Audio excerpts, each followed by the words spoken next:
একটা শ্যুট করতে গেলে বিহাইন্ড দ্য সিন যে কি কি ঘটনা ঘটে সেগুলোই তোমাদের সাথে আজ শেয়ার করব, দেখতে থাকো।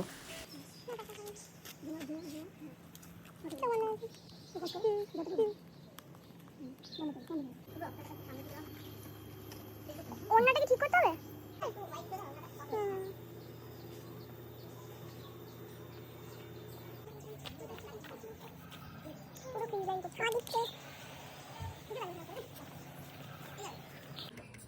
এখানে শুট চলছে।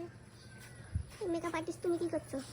মডেলের মুখে আলো পড়ছে, রোদ পড়ছে, তুমি রোদটা ঢাকছো। কত কিছু হয় গাইস বিহাইন্ড দ্য সিন, কি বলবো। তোমার দিকে, তোমার পায়ের দিকে পানপাতা কই ফটোগ্রাফার একটা চটি খুলে ফটো তুলছে গাইস। ছবি ভালো আসে।